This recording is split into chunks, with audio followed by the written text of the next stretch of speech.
She's dead. Wrapped in plastic. Welcome to the Twin Peaks podcast.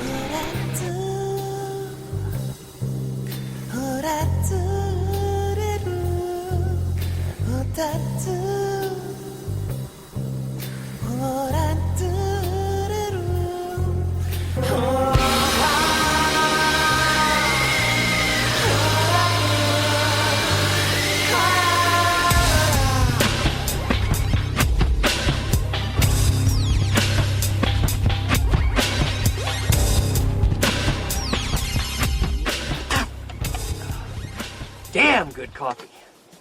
And hot. Would everyone please take a seat?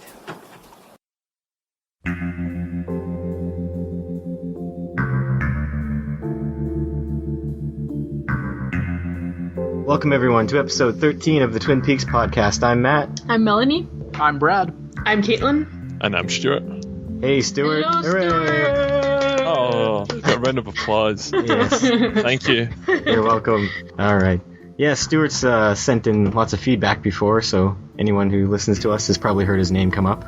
You have a claim to fame on the internet, or are you just a guy? I'm just a guy. I have no claims to fame that I know of. Okay. That you're willing to claim. Yeah, there's some pretty bad stuff out there, but I'm not going to point you in that direction. You've some secrets. It's okay, you'll fit right in. Yeah. It's all going to come out. Yeah. I'm sad this week because I've just decided that I should no longer drink coffee because it makes my heart race and it makes me feel weak and it screws up my entire day. So I don't like watching Twin Peaks anymore because they taunt me with their coffee. How are you gonna live? I don't know. I'm having a panic attack thinking about that. I knew you'd Decaffeinated coffee, no? No. Actually, you have been drinking decaf. Yes, I have. I have. And I thought I'd try regular coffee again, and then it just screwed up my whole day. I like it. I like the decaf stuff. Yeah, it's not bad, It's to be doable. honest. It's doable. Yeah. It just doesn't give you the kick. Yeah. All right, so let's get into it. It's season 2, episode 5, The Orchid's Curse. Donna and Maddie plan to steal Laura's diary is among the plot developments. What? And that's it. Okay. It's among them. Oh, I love those Let's- synopses. Let's talk about the plot developments. So I love how the first thing that Coop does when he wakes up in the morning is talk to Diane. Yes. He always has that really bad cowlick, too. Pretty funny. I wonder if he has a special stylist that does that for him. They must style it for him. Yes. I noticed as well when he reached out, the first thing he does when he wakes up is he reaches out and he's got his gun next to the tape recorder, and I assumed he was reaching for his gun for something really important, but I think actually, yeah, it was to talk to Diane. He was going to shoot the giant. He was seeing the giant. What if he got the two mixed up, though? You know, Yeah. you're groggy. Exactly. He, Yeah. he tries to talk into the gun. Yeah. Oops. Not so good. Yeah, I think The he... last episode. I think he just has the gun on his desk since he got shot. I think that's a fairly new routine for Coop. Because I seem to remember seeing somebody knock on the door, and he brings his gun to the door. I think it was when the general came, Yeah. maybe. Yeah. Yeah, so he's a little bit wary of people barging in on him now. So he does a headstand to lock his pain away in some sort of compartment inside his body. Right. Yes. That'll do it. What kind of technique is this? It's a... Yogic discipline. Yes, that's what he said. Yogi. Yeah. Okay. Coop's so quirky. You either love him or hate him. Yep. I love him. You still hate him, Brad? Yes. Absolutely. I love him, but I agree with you, Brad. He's not the best cop. Well, it just doesn't use the In this world, conventional methods. yeah, in this world, he's a good cop because what he does works. But if this was, It works by happenstance. yeah, if this was real life, yeah, He's just a really lucky guy. I think this episode showed the true abilities of each of the FBI agents and the cops. Yes. That's right. Yeah. So, how bad is the cleaning staff at the Great Northern? That note has been there for, what, 4 or 5 days now? Yeah. I think they just sweep around the bed, not under. Yeah. Yeah, they cut, Barely under, though. they cut corners. Well, Yeah, maybe- it looks like he could have stepped on it. Yeah. Well, I've got next that Hawk asks permission to go to the bathroom, which I thought was a bit strange after he'd come in after drinking all the chamomile tea, again showing that he is doing most of the legwork, has been pointed out Yes. in the investigation, which is something I never noticed the first time around when I watched Twin Peaks, and it's not until listening to this podcast that when I was rewatching it, I've noticed that most of the major developments are actually sort of found out by him. So I think he gets a bit of a bad deal because he's such a peripheral character. Yes. Yeah. Seriously. What I love about this is, like, Harry is just stuffing his face. He's like, I thought we weren't going to see anymore. Oh, well, I was That's doing another this and this and this and this. Yeah, I never noticed totally. The first time watching it, I remember thinking that Harry was this, like, brilliant cop or something, and then on the second time around, my whole world has just been turned upside down because he's just comes across as being totally useless while Hawk's running the show. Yeah, we were talking about the exact same thing while we were watching this episode, Stuart. We were like, why did we not notice this the first time? Like, it seems so obvious now. It took Brad to point it out. Yeah. If there was ever going to be a spin-off, the only character that you could really do it on was Hawk, I think. Yes. I'd love to. Because Cooper, if he ever went to do another investigation, people would start to get tired of his dreams and his visions and stuff, but Hawk works on actual, real policing, like it should be. Yeah. So. And I love that Harry calls out to him, hey, by the way, we still need to find that one-armed man. Yeah, Hawk had to endure old lady tea time in order to find out what he found out. I don't think Brad would have been able to do that bit of legwork. No, don't think so. Mhm. I don't know. I like a cup of tea, though. I can get down with that. With the old ladies, though. That's the thing. It's like, I don't It was know. It might be chamomile amusing. tea. Chamomile. I'm not sure what the difference is. It's soothing. Is it like a therapeutic tea? I think so. Yeah, it's just a herbal tea. Yeah, people use it as, I guess, relaxant and soothing tea. I see. Okay. So Lucy's leaving. Also, Lucy, much like Hawk, likes to do her job correctly. Yes. She has to do her job correctly because sometimes the can-do girls can't. I caught that, the second. That must be the name of the temp agency, I imagine. I think so. The Can-Do Girls? I don't know. Do you think they would have been better or worse than Andy? Yeah. Plastering Post-it notes all over himself. He's got He's doing a pretty good job. He's got a system. Yeah. It involves the use of his forehead space and stuff. Doesn't it always? Yeah. That's where he keeps things. I think we have Cooper telling Harry that he knows where Audrey is. He seems extremely confident. He's like, oh yeah, piece of cake. We know where she is now. I don't know if he said exactly where, but he said he knew where she was. Oh yeah, that's right. Vague. Yeah, he did. Yeah, he came in and just kind of said that. Okay, I've got a question. Okay. Now, we're getting on this weird, time thing again, with Twin Peaks taking place on the next day. Yeah. I really thought that the last episode, that night, was the night they were supposed to go do the exchange. Oh, I don't know. I didn't catch when... At least that's what it felt like. Because why was Cooper and Harry meeting up? To talk about the plan? To have sex. But, Besides that, to talk the plan, I think, but maybe they needed one night beforehand to get their... They needed to get to know each other. apparently. But in concern to the police business, I think they needed a night to plan, maybe. I don't know. That's the only thing I can think of. Yeah, it does feel disjointed sometimes. Because I thought when Jean went to Horn's office, it was like, we'll make the exchange tonight. I thought they said 48 hours, but Okay, that could have I been don't know. Maybe. I don't. Never mind. I don't know. I don't know. I don't really remember either. It's been a couple weeks. So. Off to Leo, Bobby, and Shelley? Or just Bobby and Shelley? I like this though. I thought it was good. It was like Bobby was coming back into the series again, and I thought it was really good in this scene, especially because he's been kind of left out in the last couple of scenes, or last couple of episodes, I should say, and I definitely missed him from the first series. Yeah. He's a good guy. Him and his big hair. His big hair and his finger snaps.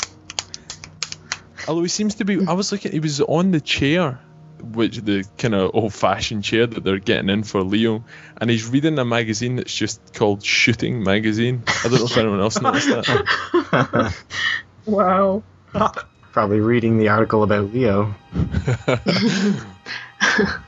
It's about people that were shot. Yes. What do you think of that guy? He looks familiar to me. The actor looks familiar. I don't know where I've seen him. IMDb. I'll IMDb him later. Way to do some research there, Matt. Whatever.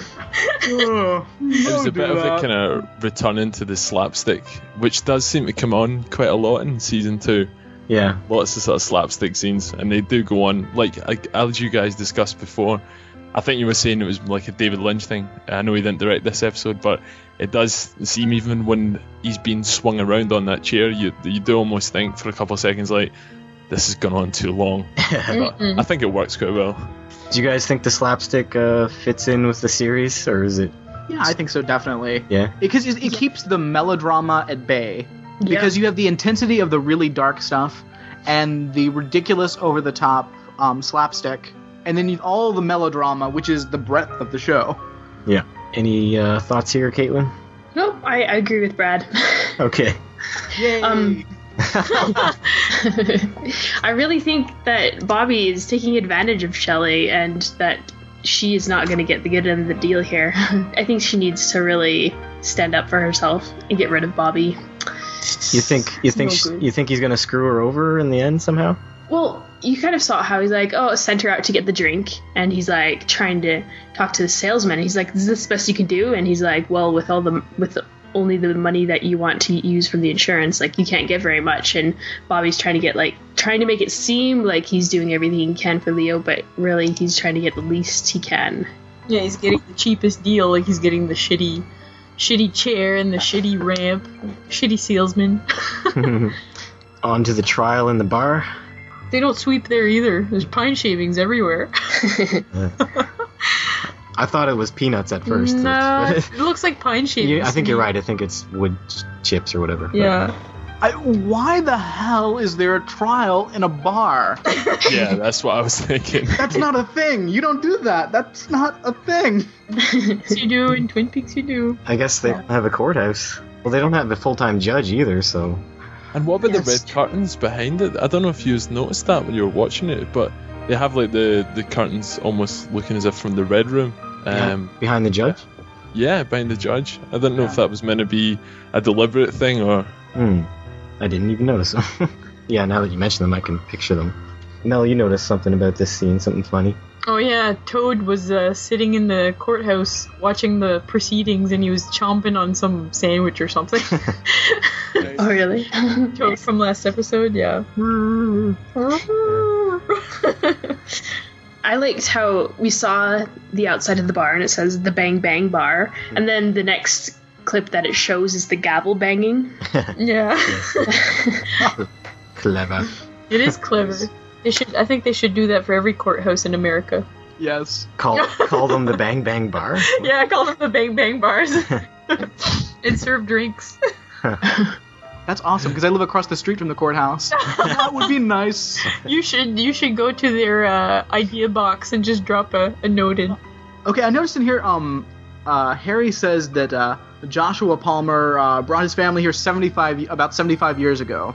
And it almost sounded like he was saying they were like one of the first families there or something. Or at least that's the feeling I got from it. Yeah. Mm-hmm. So I'm wondering, with all this supernatural stuff going on, I'm wondering if it maybe goes far back or something into the family line.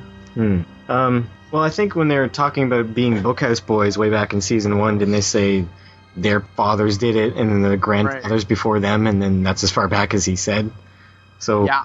Maybe Twin Peaks hasn't been inhabited by the white man for very long. I'm guessing that the Palmers fucked something over like the second they rolled into town. And now everybody's paying for it. They drove over an Indian burial ground. So. Exactly. with their wagon.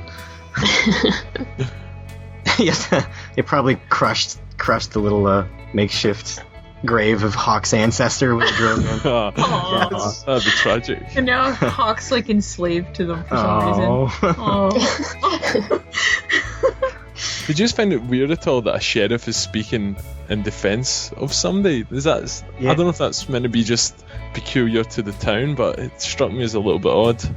Yeah, I wrote down, is Harry making excuses for Leland, or? Yeah, it's weird. But I guess at the same time, just because he holds the position of sheriff, I guess you can use him as a character witness. Yeah, I imagine. Yeah. I don't know. Has anyone told Leland that Jacques didn't kill Laura yet? He's gonna be crushed when he finds out. I know. I don't think they did on screen. They never anyways. brought it up. No. I kind of got the sense when they were interrogating him before that he kind of knew that Jacques didn't kill Laura. Yeah. Yeah, they just kind of said that he was like supposedly the killer, but they weren't sure. So. Yeah. Okay, we see Ben for a second, and as soon as they give Leland bail, he sneaks out of the courtroom. Why was he even there? Moral support for his quote-unquote friend? Hasn't he wanted him killed like 5 times? Only in jest. Yeah. Of course. But one of these days, Jerry's gonna take him seriously, probably. Yeah. I like the look of those drinks that they had. What do you... Black Yukon sucker punches. Yes. Yeah, I didn't know what they were supposed to be. Yeah, I don't know. They were kind of foamy and blue. That's all I... Harry really downs his though, where Cooper kind of looks at us strangely for a while. I don't think Cooper even touches it. No, he never drinks. He never drinks. He doesn't drink. He just cloud his mind too much. Yeah, exactly. He just sniffs it, yeah. Whereas Harry doesn't do anything, so he can get as drunk as he wants. It's true. Yeah. He gulped that thing down. It's like pretty much all gone. Move on to Donna and Harold. Donna's gonna let Harold write her story, in exchange for letting her read Laura's diary. Well, I just wrote 2 words and it was just, 3. Harold getting creepier. Yes. Yes. I wrote she's kind of leading Harold on. Well, she's really leading Harold on. Yeah, she propositions them, pretty much.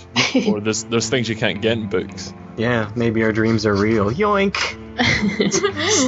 Steal the diary and run out. I expected him to burst into vampire flames. Me too.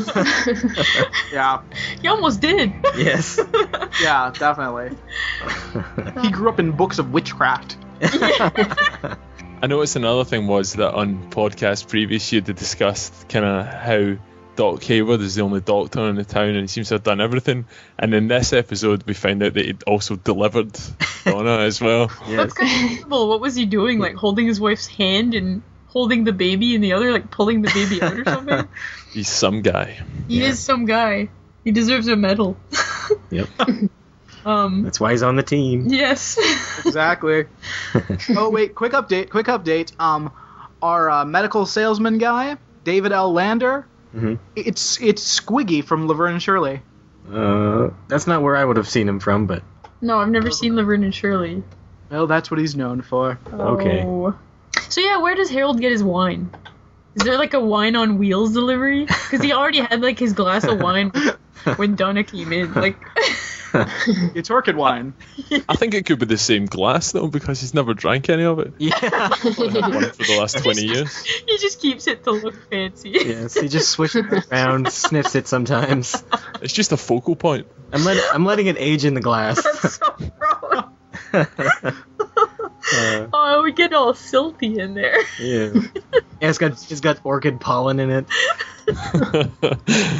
Someone send us some orchid wine. Yes.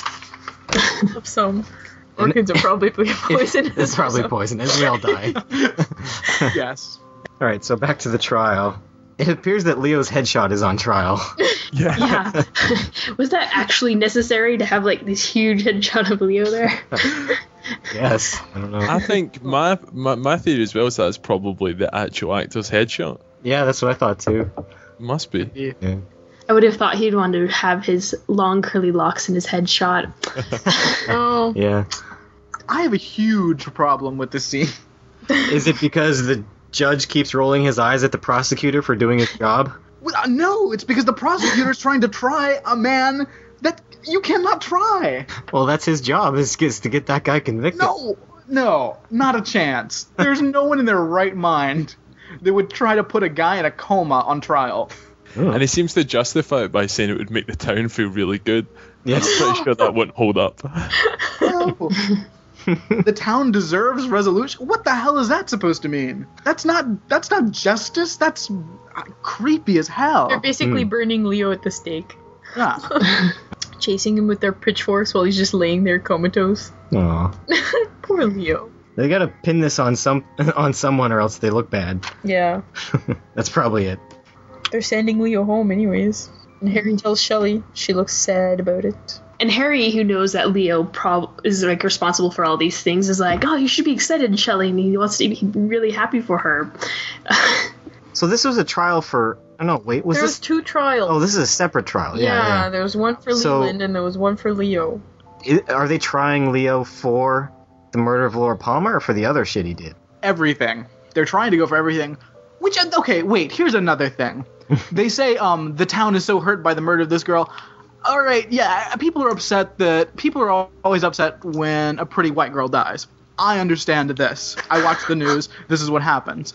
But the mill burnt down and 150 people lost their jobs. I think more people should be upset about the mill. Yeah, I'm sure that was wrapped up in there in the charges, though. But... Nobody cares about the blue-collar workers, though. No. The life... Are the people that died in the mill. Yeah. Was there did they mention that Supposedly, people yeah. died? Well, Catherine? Oh, yeah. Well, supposedly. They never found the body, though. Yeah, well, she's listed as dead right now, so... Yeah. Technically, she died in the mill. Even if she didn't. Alright, yeah. Nadine? Oh. I'm gonna take a break on this one. I like- Yeah. Okay, yeah. No, go ahead. If you guys have stuff to say about this. I still like it. I like the, we're not mom and dad! And he's just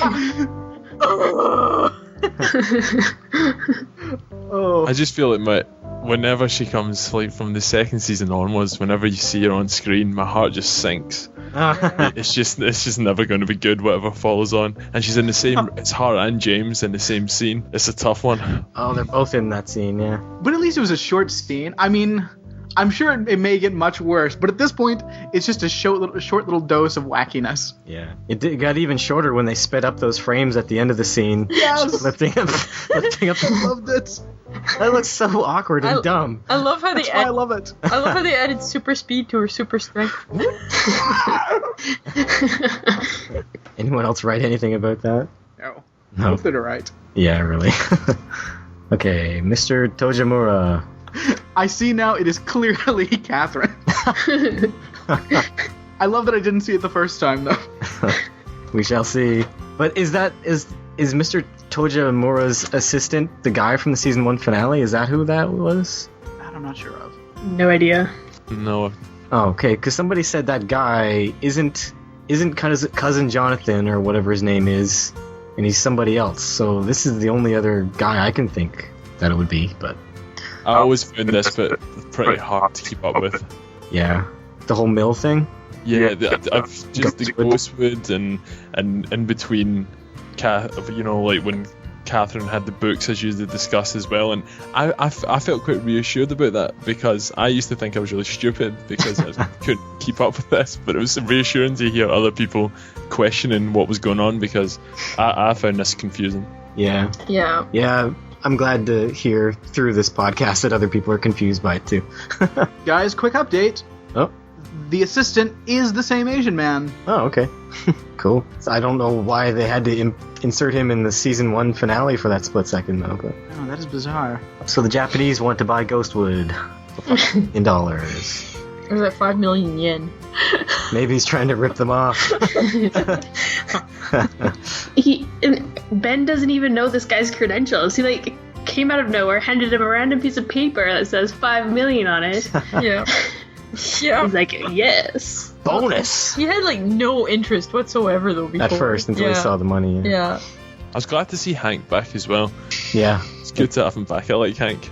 Weaving through the secret passages. Somebody just barges in on the meeting and Yeah. Coop's coming. Okay, I've got a question. So Hank starts down the hallway, and it looks like Bobby comes around and sees him. Yeah. I think Bobby's following him for some reason. What the hell's Bobby doing? I guess we'll see. Always with the shenanigans. But I thought you liked the shenanigans. I do. I just want to know what they are. He's leaving you hanging. He is busy this day. Yes. I love how Dale is completely oblivious with his duck whistle. Just like, doesn't even notice anything. I often wondered why, like, they maybe put that in. Do you think it's just because they want to sort of remind people of how sort of quirky Cooper is? Like, I'm trying to think to myself what the rationale would have been, or just to kind of get people guessing about his character. Yeah. Oh, for sure, that must be it. Yeah. Yeah. You just see him going doot doot, and you're like, aww. So cute.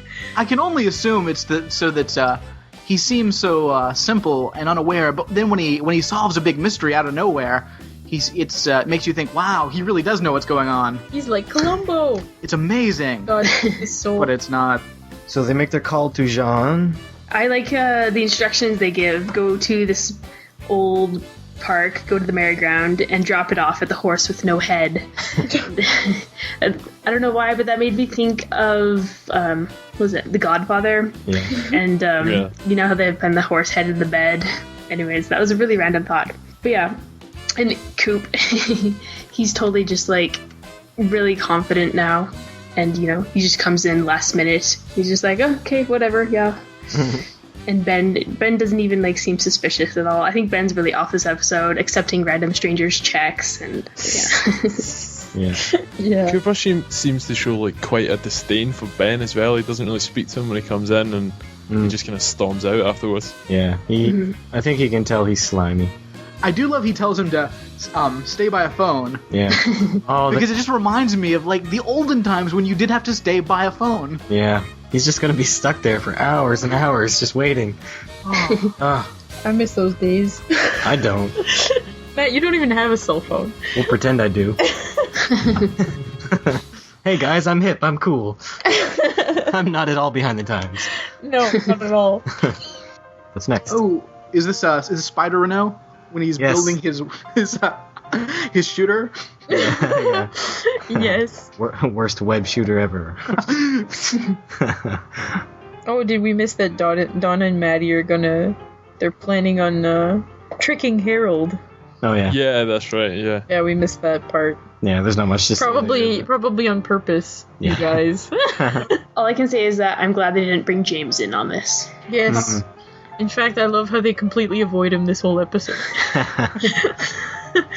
The only thing I noticed from that scene was the sketch they drew of Harold's house. It was so basic, it was brilliant. It didn't have anything in it apart from just one line in the middle that said bookcase. Straight to the point. It's great though, because when you compare it to like the plan for going into One-Eyed Jack's, it's completely simplistic. Well, yeah, that's exactly what I wrote. Cooper knows how to draw a sketch next to it. It used this little doohickey of some sort to find the diary. I don't know how that plan was ever going to work based on that sketch. What do I do if there's more than one bookcase? And there is, isn't there? I'm pretty sure there is. Yeah. She just gets lost. She just gets lost in the Orchid room. Where am I? You, Maddie. Nice. Again, can I point out the fact that I'm pretty sure if he went to the bathroom, Donna could have just stolen the book. Yeah. Ta-da! Yes, in the time it took her to take out the flashlight and signal Maddie. Yeah, she could have had that diary already. Move on to Andy on the phone, or is there anything? Do we even talk about Jean Renault and Blackie? No. A tiny bit. Maybe we should talk about it some more. Well, he's just planning a pointy surprise for Cooper. Pointy surprise. I thought at this point it was kind of obvious that he was going to get rid of Blackie. Yeah. Mm-hmm. He's planning a pointy surprise for Blackie too. I was afraid that when he was like cuddling with Nancy that he was just going to stab her too as well. He did take his knife to the back of her head. Yeah. He didn't do anything with it. He was just trying to be dangerously sexy.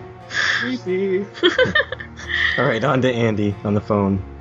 I actually really like this scene. Yes. Usually I'm annoyed by Andy, but the past few episodes I've found him genuinely funny. Do you notice that the receptionist was quite patronising to him when she was speaking back? Like, at one point she goes, "Very good," and they smelling back his oligospermia or whatever it was. She's probably had to deal with Andy before. Well, that Andy. Everyone knows him, yeah. And after a point, she's just like, okay, that's enough. I'm hanging up now. Yeah. Anyone else on Andy on the phone? I'm sure there's some quotes that we'll be using from here. He's got post-its all over his body. He does have post-its We already everywhere. mentioned that, though. But I'm telling you, he does have a system. I have written here, Hawk is back with more info and evidence this time, too. Yeah, I've written Hawk has went away and done all the real work again. Yeah. Okay, so they've supposedly been looking for the one-armed man for 2 days prior to this while Hawk was out of town. Hawk gets back, and in less than a day, he knows where he was staying. Yeah. And then they're just like, good work now, get out of my office so we can plan our shenanigans. Yeah, they're like, and then they stare at him until he leaves. Yeah, they had their little plan upside down on the table so he couldn't see it, and as soon as he left, they flipped it over. I did feel pretty sorry for him at that point, actually. Oh, man. It's so sad. Then Andy finds the phone number and finds out it's the abortion clinic. Yes. My notes are, stop her, Andy! Or don't. No. It might be better for this world. I mean, Guess- it's 50-50 really, I think, whether he should stop her or not. Oh. I want to see some antics at least. Yes. Do you think Andy and Dick are gonna have a fight to the death? Oh, I hope so. That would be amazing. That would make my life complete, I think. My next note is James is being excluded from the fun. Good. Why did they even include him in this episode? Seriously. Just to show how, he's not wanted or needed. I was thinking that as well, actually. He does seem to he doesn't have any purpose in this episode at all. He just appears in really strange scenes. And even the conversation he has with Maddie when he's asking her, so what's with the coffee? I was thinking, this is really... It's almost like they wanted to find a way to fit him into this episode. And I can't understand why anyone would ever do that. Yeah, I just assumed that he was gonna show up and, mess everything up. Yeah. Maybe he'll come in last minute and save Maddie and Donna. But he was being so nosy. He's just incredibly annoying. You don't have coffee at home? No. Shut up, James. You don't have a mother at home? Take that. Your mama.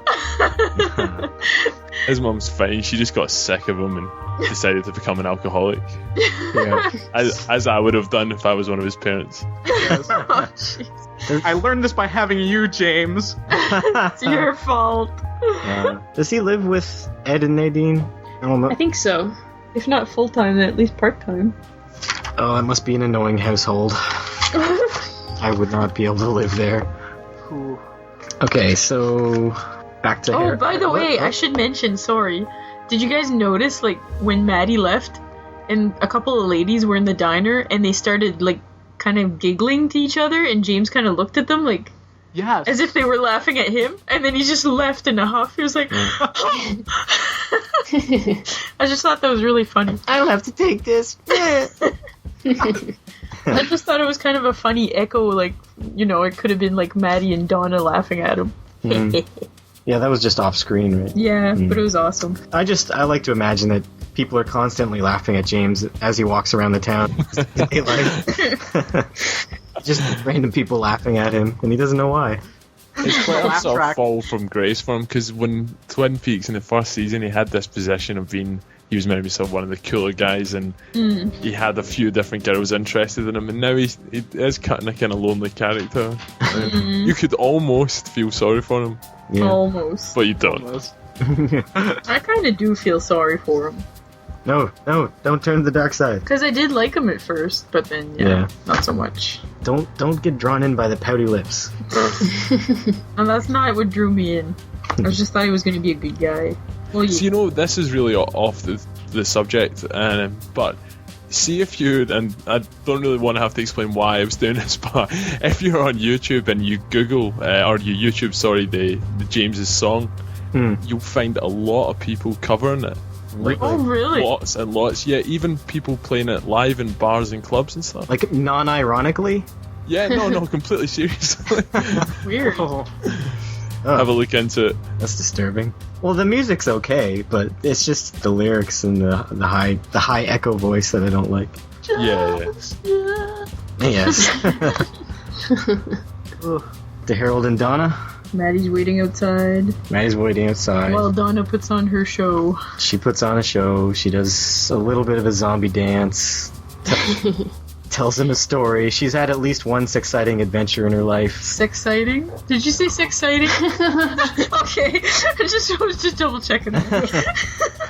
That's a word we use now. It's in the dictionary, Webster's. Look it up. It's a little creepy. She's 13 and she was hanging around with some 20-year-old guys. Yeah. Ah. She was with Laura. You have to remember, and Laura was pretty promiscuous. Yeah, this scene is written about extensively in Laura Palmer's diary, the novelization, and it's fairly graphic, and it's kind of disturbing. Yikes. But since it's in Laura Palmer's diary, which is supposed to be the one that Harold actually has, he's already heard this story before if he's read her diary. Technically, he's already heard it, but I guess she's just doing such a good job telling it. I don't know what Brad and Caitlin thought about when they were watching it, but do you get the impression that she's actually being sincere and reliving a memory, or just trying to sort of distract Harold and take his mind off of the fact that they're going to rob him from something? I don't know, that's pretty good acting if you're like pretty much bursting into tears by the end of it. Well, he forgets to keep writing at one point. Yeah. Yeah.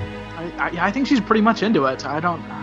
Yeah, and from her little performance later when she's trying to conceal the fact that Maddie is in the house too, I don't think she's capable of really putting on a performance like that. No. But I did enjoy that scene. Like, she did a really good job relaying that story. I thought, like, you kind of... I forgot to write myself when I was watching that scene just because she was so involved in it. Yes. Yeah. It's a good telling, despite how disturbing it is when you really think about it. Yeah. But, Harold thought it was a beautiful story. yeah. Of course he did. I wouldn't call it beautiful, but... This is going to seem appropriate when I read it to some other girl. I guess it was beautiful in a creepy kind of way. Well, she says she loved the guy. Yeah, but the first time she fell in love. I don't know if you can tell that when you're 13, but... move on to assault on One-Eyed Jacks. They're like ninjas. Testicle-crushing ninjas. They take off their collared shirts and put on their sweaters. Yes. Is this the first time that Harry can actually kick ass? Yeah, I think it's the first time he's ever actually done anything. Yeah, he actually kicks ass. And he does it in a really weird way, like I say, by crushing that guy's nuts. No, by putting like that ball in his mouth and then taping it shut. Well, yeah, that too. But first he had to go for his nuts. Cooper's got some pretty cool clothes on. Looks a bit like James Bond. Yeah. Yeah. Did he have a turtleneck on? He did. Yes. He looked all 60s. Making a turtleneck look cool. That takes skill. Although when they walk in, no one seems too alarmed by the fact that they're... Yeah, they could be anyone, but yeah, they are dressed a little sneaky. At the same time, though, Cooper's wearing like the all-black, sleek ninja attire. Harry's wearing a black shirt. Yeah. But not the black pants. He's just wearing jeans, yeah. Yeah. I don't own any black pants. Sorry. Those bookhouse boys, they don't really know how to do things. I'm not the best bookhouse boy, I lied. Oh, and the owls are watching. Yes. Who knows what that so means? you know. I don't know. It's not what it seems, I know that. And then we jump back to Harold and Donna again. Yeah, at this point, the excitement is over the top with two intrigues going on at once. I almost couldn't handle this. What more do you have to say on it? Well, I don't have any notes on, like, the Maddie Donna part. I mostly have notes on the Cooper Harry part. Okay. Yeah. Stuart, you got anything on Maddie Donna? No, again, I was kind of looking at the same thing of, is she actually attracted to him? Like, does she actually have feelings for him, or she just try to distract him at this point? Yeah. Again, I wasn't sure. It's that sexy Orchid talk. Yeah. Yeah. There was some imagery there that was parallel to something. Yeah, I thought that as well, and then I thought maybe that, like, wasn't meant to be in it, and I was just reading too much into it, but it did seem like that. I just really wanted them to stop stroking the orchid. Yeah. Yes. Yeah, it was getting As it all were. I wrote down Harold wants to land on Donna's platform. Just to pick up her pollen. He wants to pollinate her platform. Yes. I knew it wasn't going to work as well because when he went away for like 2 seconds and it just seemed to be taking ages for Donna and Maddie to do anything. And even though I'd already seen this episode, I still I got emotionally invested in it, and I was still worried about this. Yeah, I know. Yeah. I knew it wasn't going to work, but still, I panicked. Sorry. It felt like she was flashing the flashlight forever. Yeah, exactly. Where did he go so suddenly after the kiss? Maybe to freshen up. He's just like, I'm not sure there's even any space in the back of there to go anywhere. I don't know if he was just behind the plant. Well, he must have like a bedroom and bathroom somewhere. he seems to like obsess over those orchids. I was kind of surprised at how quickly he just cuts one of them off just to show her. He's like, here, look at this, snip. Well, maybe that shows how much he cares about her. He cares about her that much that he would give her an orchid. But he could just bring her over to the orchid and say, look at this, but he snips it and gives it to her. But Drunk on all that wine and that apple butter. Yes. The apple butter will get you every time. I keep meaning to Google that to find out what it is. Apple butter, yeah. I've never Googled it either.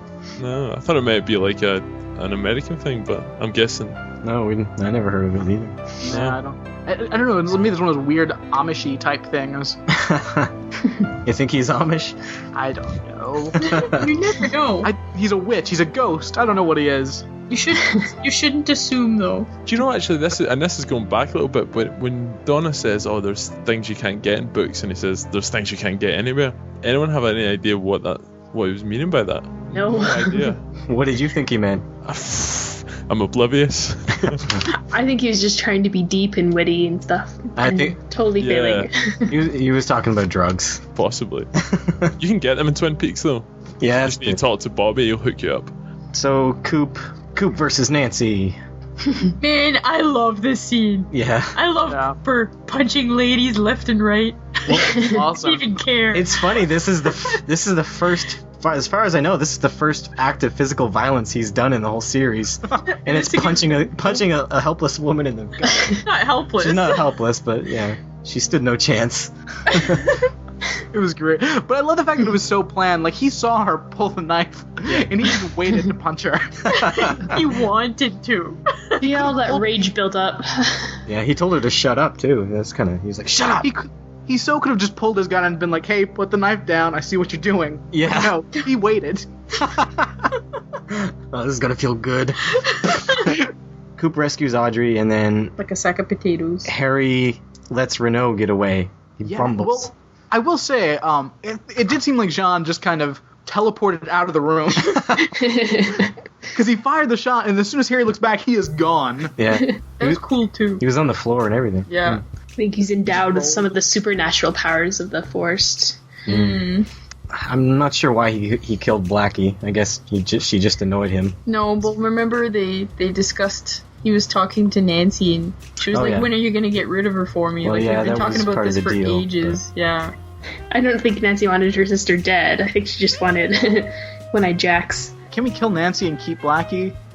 Agreed. You don't like Nancy? I mean, there's nothing there yet. Yeah, there's No. nothing there yet, and She's kind of useless. Too. I don't even remember if we see her again after this. I don't know. That punch might have taken her right out of the series. He punched her out of the show. I could be wrong. She probably does show up again, but she's not very memorable. Oh, you know what? Jean is probably a vampire as well, because you see him with like the blood on his lips when he looks up at Harry. That's how he got out of the room, because of his supernatural abilities as a vampire. So creepy. Nice. Yes. He is a good villain though. Yeah, he's awesome. Good. Yeah, I love him. Who's the best villain so far out of Ben, Hank, Leo, and Jean Reno? I love Jean Reno. Nell says Jean Reno. I stick with I Hank. think. Yeah. No. Yeah, I think Hank could have been, but they seem to be like softening him up a little bit. Yeah. Yeah. Disappointed by that. Thanks, to Yeah. me, anyways. I find him kind of lame. I liked him, but yeah, I agree. He is starting to I just wussy up a bit. whenever I looked at his face, though, I just couldn't believe. Yeah, he just never seemed very convincing as a villain to me. He doesn't look just because hard. he was always like, "Gee willikers, Norma," and then he'd like run and do these things, but it just made him look ridiculous when he did that. Mm. You know, Yeah. it didn't make him look that scary. He's definitely slipped for me since the whole pajama Pajama. fighter Yeah. scene. So then they try to escape, and Hawk murders a guy. Yes. But I thought he was standing there the entire time. You could sort of see his shadow. You could see if you look closely, you can see Hawk standing up at the top of the stairs during like one part of the guy's dialogue. He's just not moving. He's just standing there. He's just waiting for the perfect moment. Yeah. So awesome.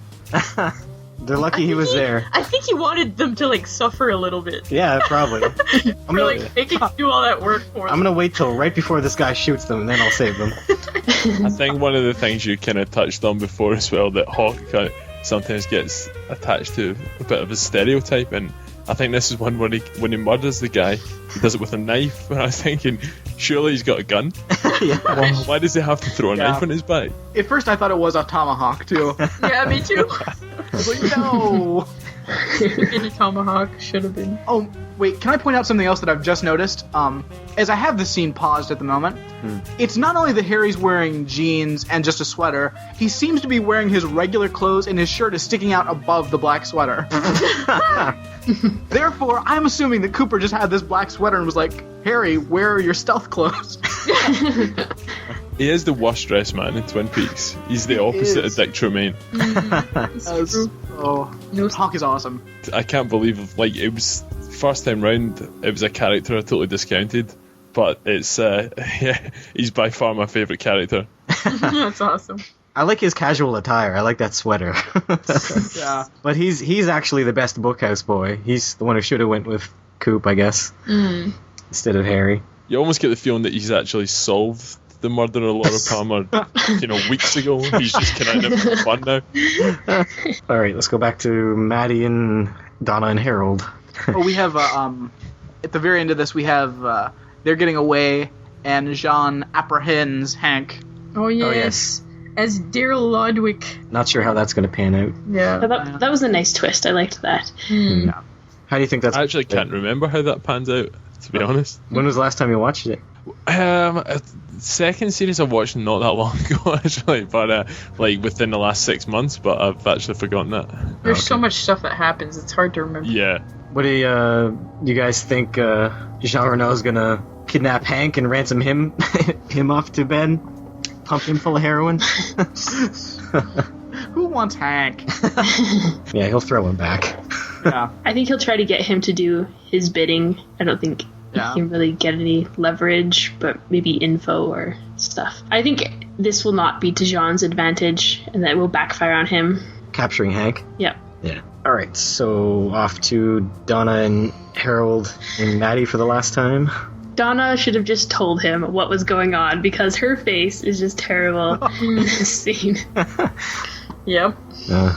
I actually think they would have been better off if they used James instead of Maddie. James could have pulled it off. I think he could have gotten the diary out of there. But Maddie does not deal well under stress. No. Yeah, you're right about that. Whew. She seems far too wholesome to be cut off in this kind of thing. Yeah. Yes. You need to go home to Missoula there, Maddie. Stop hanging around with these kids. Why are you even there to begin with? I would have left weeks ago if I was in her position. Oh, I think she feels guilty, though. And she's caught up in the drama. Yeah. So Harold has been betrayed. Love is a lie, Harold. Love is a lie. So apparently the ultimate secret is knowing who killed you. And Laura knew that? So does he know who killed Laura? There's a lot of questions I have here, and it's because I don't really... The line is confusing. Is the secret... Okay, the secret of knowing who killed you, is that a threat? Like, I'm gonna kill you, but at first I'm gonna scratch myself so you know that I'm serious? Yeah. Where's there already blood on that Yes. Earth turner? Where did it come from? I don't know. Well, it's, that's what they were going to use for the blood scraping down his face, but the problem is he holds the underside up to the camera so you can see the blood on there that he's supposed to just scrape on his face, and then when he's moving the little Reiki thing up to the top of his face, preparing to scratch it down, he accidentally touches his cheek, and he gets a little bit of blood on there on the way up, and then he comes down and gets more blood on there. Yeah. Yeah, so he's just painting his face with this garden implement. They could have redone that shot. They should have, really. Yeah, Yes. They only had enough film for one, though, so... probably. Maybe he was incompetent, though, that was the best shot they had. The other ones were so much worse. He misses his face. He just squirts blood everywhere. The hook does not go in your eye. Get it out of there. I feel like and because I'm still confused about Harold and his like the creepy way he seems to be trapped inside his house. I definitely feel like there's some weird sort of supernatural thing going on with him. And like when he said the secret of knowing who killed you, for a second I was like, is maybe he's dead? He's a ghost or something? And he's trying to figure out who murdered him. But then he scratches himself and there's blood, so maybe not. I don't know. Ghosts could have blood in Twin Peaks. I don't know. It's like a Beetlejuice trick. He's just trying to scare them. Yeah. Has this changed your perception of Harold now? Or, you know, do you think he's involved in some way? That was the involved Brad in and something. Caitlin, sorry. Yeah, it hasn't really changed my perception of him. He's always seemed kind of unstable, and I've always known that he's known something, so yeah, it's just... Do you feel bad for him here? Did he get a raw deal? No, I don't feel bad for him. But the pained look on his face. You have secrets. I think he's all talk right now. He's just using that Earth Turner for emphasis. I don't think he's actually going to do anything. So the next episode's going to open with him just like with a defeated look on his face. Oh, that's all I got. I want to see Donna slap him. Yeah. Nice. Well, all you have to do is get out of the house because he can't leave the house. Yeah. It's like, it's not that threatening. He is blocking the way, though. Surely there's more than one door or window, right? I don't know. Kick him in the shin. Kick him in the shin. That worked. Crush his testicles. Caitlin, you said you liked him at first, though, didn't you? Yeah, well, I thought he was kind of nice and cute and harmless. Yeah, I thought that about James, too. That quickly changed. I really like his character, but yeah, I think he's really unstable. Yeah. I like... Oh, sorry, go ahead. Possibly what? A vampire. Possibly a vampire. I really like his theme in the music, the really synthy theme there. I use that a lot in our background music. Anything else, or we done reviewing the episode? Done. Dunzo. I will give this a 8.5 silicone earplugs out of 10. Tasteless silicone earplugs. Giant tasteless gumdrops. Yeah, it was pretty exciting at the end there with the two things going on at once. I liked that. And yeah, I think it's getting a bit more exciting again than the previous episodes. I will give it... I'll give it 8.5 sex-citing adventures. And... I agree, yeah. It's starting to pick up. Yeah. What? Never mind. Sorry. Or are you going to read down my other ones? Yeah, or lately? landing platforms. I also had landing 8.5 landing platforms. It's starting to pick up, I think, and I don't think there was too much in this episode that I didn't like, really. They kept it, well, Nadine. They kept the James to a minute, but everything else was good. Okay, I went for 8 out of 10 racially stereotyped killings. It was good, and the stuff at the end brought it up as well, like having the raid at the end. It was good because I think the last couple of episodes there's not been too much in terms of like action happening, so that was a good change of pace. Yeah, they picked up the action in this episode for sure. Yeah. Yeah, and I definitely agree. I would go 8 out of 10 wacky cripple machines. There's a lot of fun stuff this week. Is that a machine? Is that a machine for cripples, or it makes you crippled? That's a good question. We should ask Squiggy. But you know, it was fun stuff. We had Hawk being the most awesome, He's ever been. which it's That was really the- so great. Yes, it was the highlight of the episode for me. Yes, and we had crazy antics in a courtroom, which were ridiculous and made me enraged. Yeah, they sure gave that headshot a rough deal. Or For realsies. I'll give it 8 out of 10 systematically placed post-its.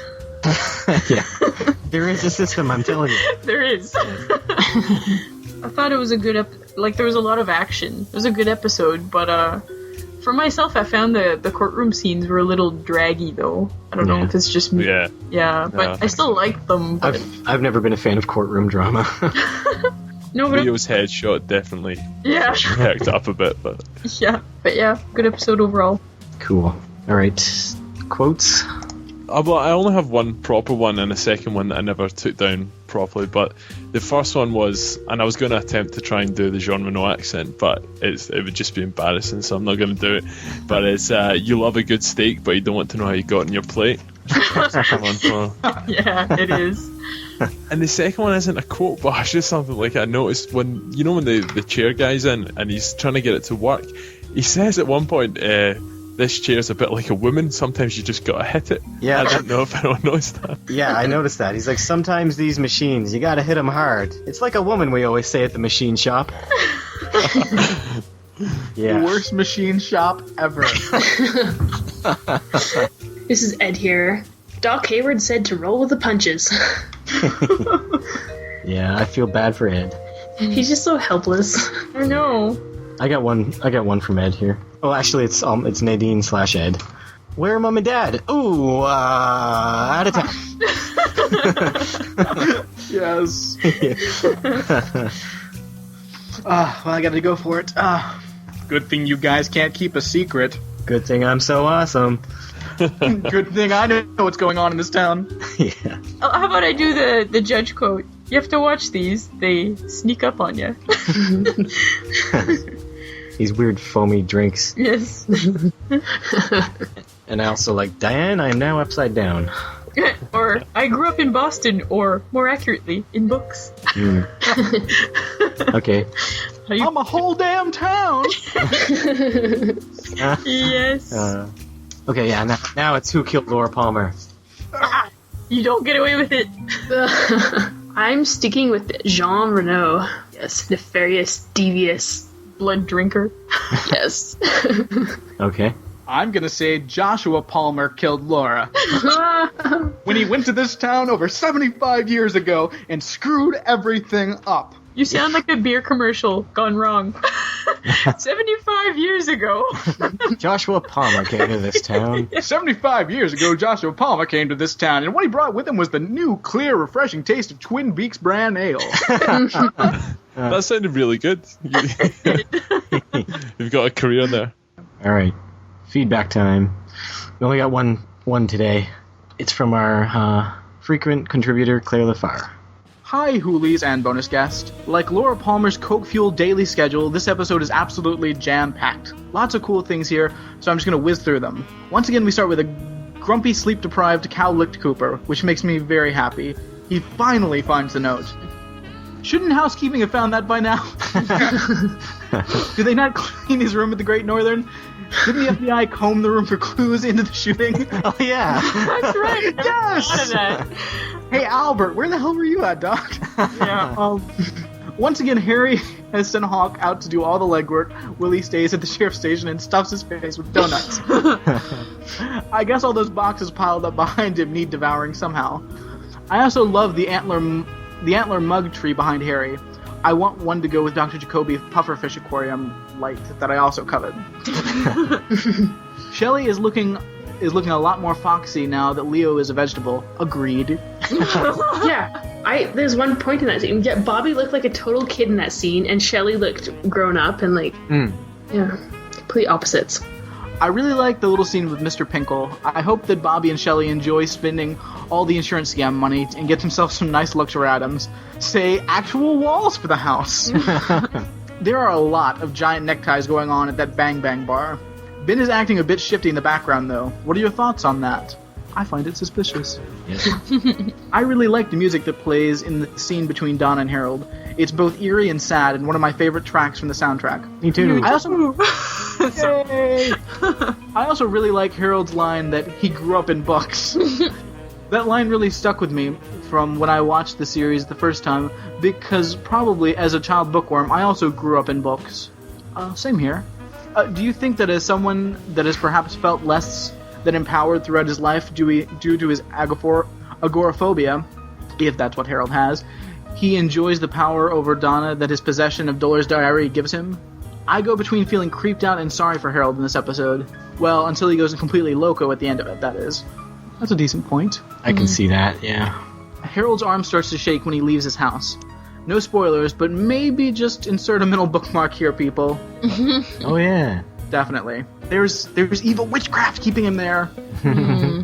Coop handing out the coasters at the bar is a nice touch, and reaffirms the fact that he likes things just so. I love that he looks so weirded out by that blue drink. I think he should. It's a creepy looking drink. I want to try one. Look away, Matt. Nadine Smash! Oh, I still like it. Oh, and James, stop being all judgmental of Nadine. You're still the worst. Love it. Yes, applaud. Agreed. I guess the boxer shorts really did work. Andy's a whole damn town. I love Andy in this episode. When he's searching through the post-it notes on Lucy's desk, there are a couple of details. Harley Payton's name is written on the notepad. He wrote and produced some episodes. Nice. A drawing of donuts, as well as Bernie Lentz Lives, whatever that means. There's also a sketch of a girl, and underneath is written, "There's no place like home." Maybe a nod to the fact that Lynch is a huge Wizard of Oz fan. Mm-hmm. Also, Harry, please, zip up your fly before leaving the toilet, and not in the middle of the reception. That's just weird. He obviously didn't wash his hands then. That's gross. Wait, when was that? I guess that's when he came out, and he was... I'm picturing it as when he came out, and he had... No, it couldn't have been when he was eating the donuts, unless he was eating the donuts in the bathroom. While he's taking them. That was. It's weird. I'm sure it's in there. Speaking of One-Eyed Jacks, Harry gets to prove yet again how rubbish a lawman he is. Coop finally managed to rescue Audrey from Nancy and her tiny knife, and all Harry does is hide behind a door again and run away when someone shoots at him. Then Hawk appears and goes all Crocodile Dundee, showing Nancy what a proper size knife should look like. Yay, Hawk. We should have known that you would save the day. Poor Blackie, though. You never had a chance up against John. Cooper proves that he has Wolverine-like healing abilities, as he can carry Audrey while still supposedly having broken ribs and a gunshot wound. What a man. Swoon. So as you can tell from my epic feedback, I really enjoyed this episode. Lots of action. I award it 8.5 15-minute yogic disciplines out of 10. Until next time. There. Yeah. There's a lot of 8.5s for this episode. Yes, there is. Thanks for that, Claire. So, Stuart, you don't have anything to plug, huh? No, nothing at all. Just plug how awesome you are. Hey, everybody, I'm awesome. Yeah, I really don't. I don't have anything. No, not at all. Okay. Well, thanks for being our guest. Yeah. Thanks for coming on. No, it was my pleasure. I've really enjoyed listening to your podcast, so pleasure's all mine. We've enjoyed your feedback, so Yes. yeah. Absolutely. Thank you very much. Oh, one other thing we should mention, Brad is the winner of the Potential Casts contest for the best 90s outfit. Yay, Brad! Yay. What do you win? That's awesome. Oh, I won the complete Buffy box set DVD, Sweet. Awesome. which is pretty amazing. I am shocked and excited. So yeah, Yay. the Potential Cast had a contest for that prize. They're always making fun of the 90s fashions in Buffy, and they wanted people to send in their best 90s attire. Brad's is pretty amazing. You should check it. What was the attire that you were wearing? Oh, it's a pretty classy attire. I donned my ridiculous, it's like a weird pink pattern shirt. I had that nicely tucked into some giant cargo pants that can unzip into shorts. Fantastic. It's the closest you will ever get to seeing me wear shorts, by the way. Yeah, they're partially unzipped. You're almost there. I was wondering if you would have had the same sort of 90s fashion as, we did in the UK, but that sounds about right. Cargo pants, an absolute must. I've still got a few pairs. Yeah. And I threw in a giant mullet wig, which is actually basically a Tina Turner wig. And then I had some Snapple, had some props laying about, so I was proud of it. But yeah, it was awesome. So yeah, thanks again, all the guys at Potential Cast. You fished all this stuff out of your closet, I assume. Yeah, I had all that stuff. Yeah. 'Cause that's what I do. Yeah. And not to brag, but yeah. Not bragging. That's not bragging. I bought that shirt and wore it, Proudly. and it was in the year 2000. Oh, you cheated. Yeah. He was a year late. Tennessee is 20 years behind the time, constantly. Okay. Oh, sorry, if I can plug one last thing here. Of course, my podcast, Ramjack, is still running strong, and we just started a Facebook group. So, yeah, but if you guys are having fun on the Twin Peaks Facebook group, join up the Ramjack one as well. We're having fun times. I agree. And listen to the Ramjack podcast. Absolutely. All right, episode 14 is next time, and we'll see you then. So until then, bye, everyone. Bye. Thanks for listening. Check us out on twitter.com/TwinPeaksCast. Search for the Twin Peaks Podcast group on Facebook, and visit us on twinpeakspodcast.blogspot.com. Email your feedback to twinpeakspodcast@gmail.com.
Here's a tune for you guys.